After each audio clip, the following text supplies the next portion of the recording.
Today is August 9th, 2019. I am Bailey Schneeberger, and I am interviewing Kenneth Vickery at his home in Newkirk, Oklahoma. I am a member of the Newkirk 4-H Go-Getters, and this is for the Oklahoma Military Hall of Fame project.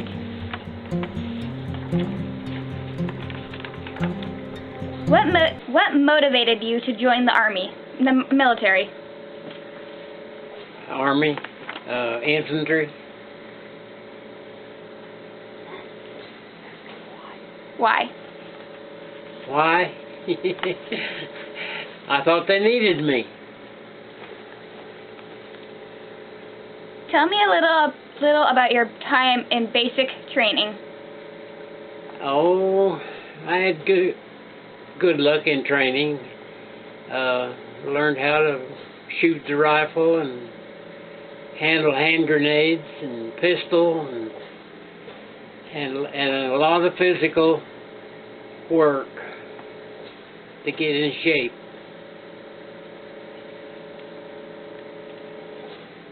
What was your primary job after training? I was shipped over in Germany. Right. In fact, my training was cut from 16 weeks to 13 weeks, and over we went.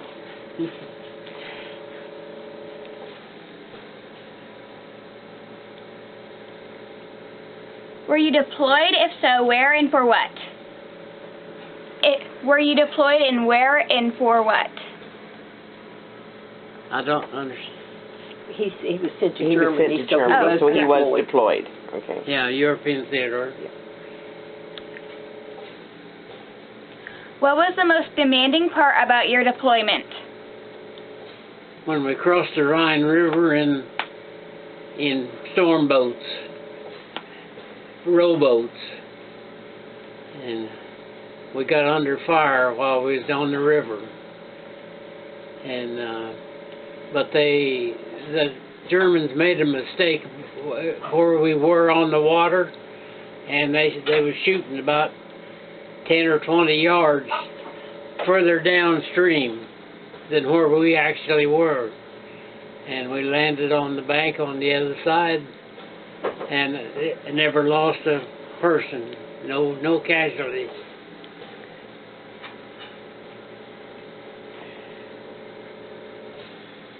Where did you serve the majority of time in service? We marched from across Germany, for one. I mean, clear across, clear to Czechoslovakia, on foot.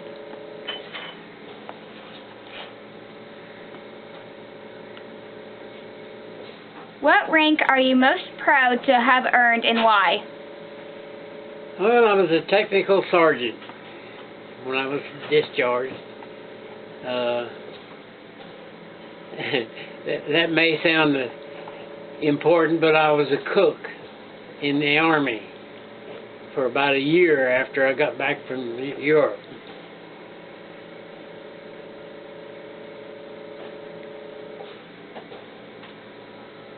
Which medals or citations are you most honored to have received, and why?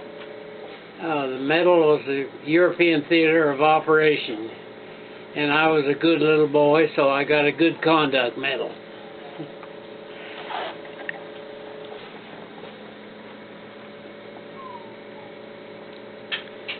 Tell me about some of the special people you met.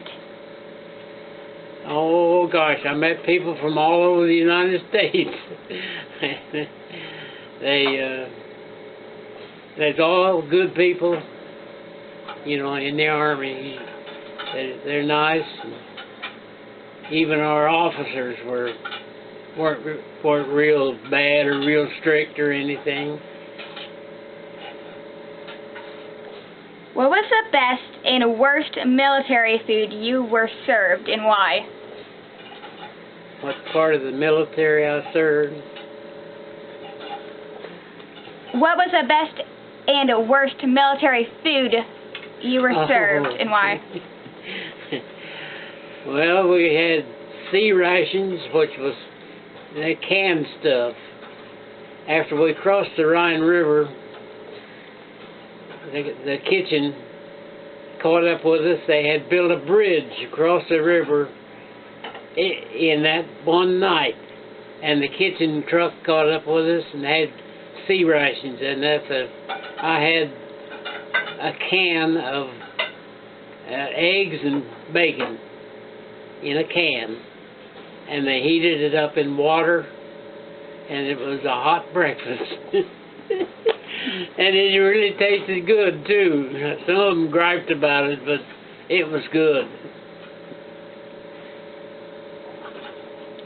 Tell me a funny story you experienced that could only happen in the military.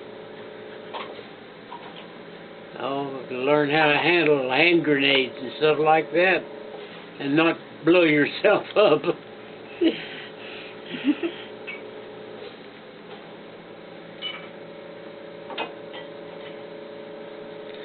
How did your military experience affect your life today?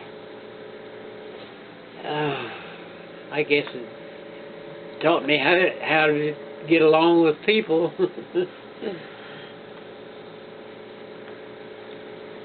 Have you kept in contact with anyone with whom you served? No, I haven't been able to find anybody. See, I graduated from Newkirk High in '42, and I run an ad in the paper here a while back.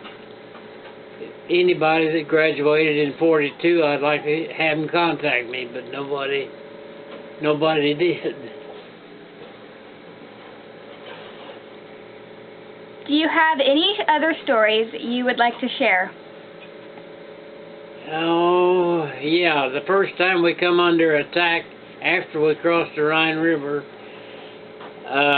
we got pinned down by a machine gun fire and a rifleman they was in a hole, and we was just going down the road, and the tank, our big tank was out in the road, and we was on each side of the road to protect it.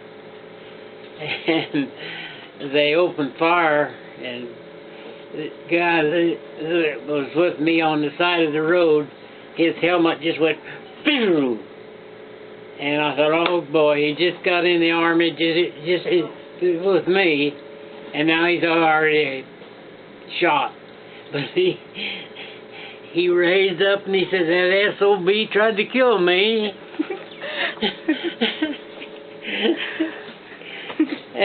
And that bullet had taken his helmet off his head and just made a crease in his helmet as it took off.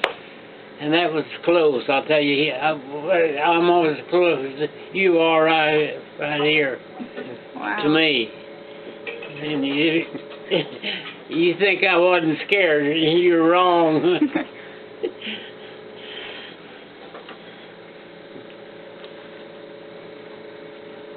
Tell us a little bit more about your march across Germany. Yeah, the march, we had a tank with each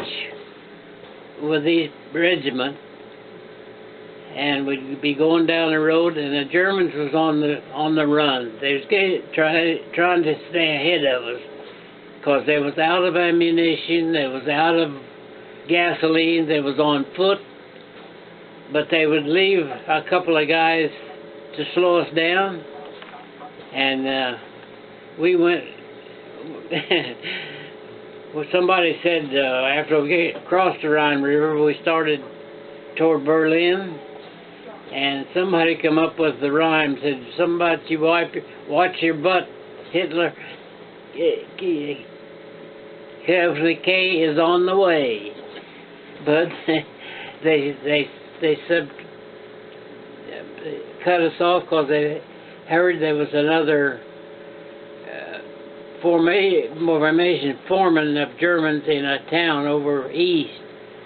So we took off that way, but we didn't find anything. But we went through the big city of Plauen, Plauen, and it was just nothing but rubble. They bombed that town till it was rubble, and then they bombed the rubble. And the streets were just piled in with houses, and I don't know where the people all were. There wasn't anybody there. And we never seen a soul in that big city. It was an industrial city, and they just bombed it and bombed it and bombed it till there was just nothing there. And that was almost then when we went on to the Czechoslovakian border, and there's where the war ended. We didn't know it for a while, but found out that the war was over. That Hitler had killed himself. Russians moved into Berlin.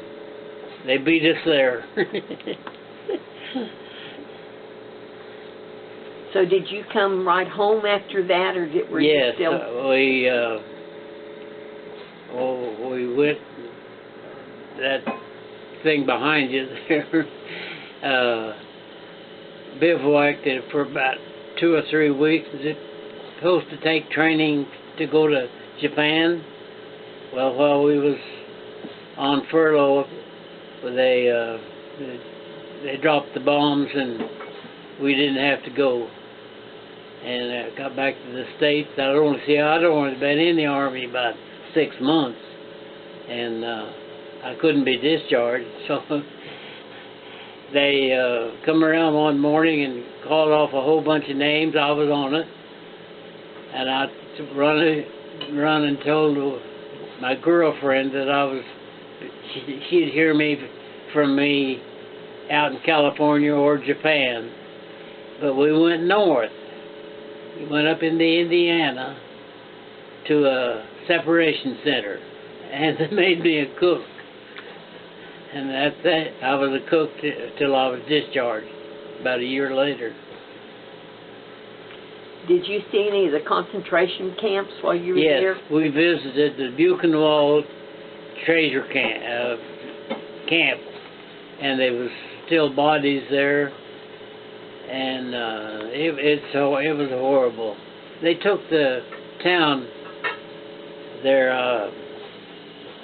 I don't remember the name of the town, but they made the whole town, men, women, and children, go out and go through that camp when there was thousands of bodies everywhere.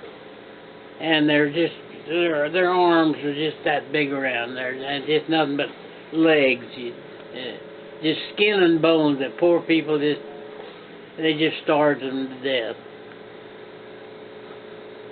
And they were supposed to kill everybody in that camp before they quit, but they couldn't do it. They had run out of ammunition. Their furnaces wouldn't keep up to burn the bodies. And I don't know how many they killed there, but it was thousands.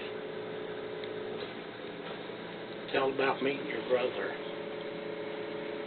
Tell about meeting Marvin. Oh, yeah.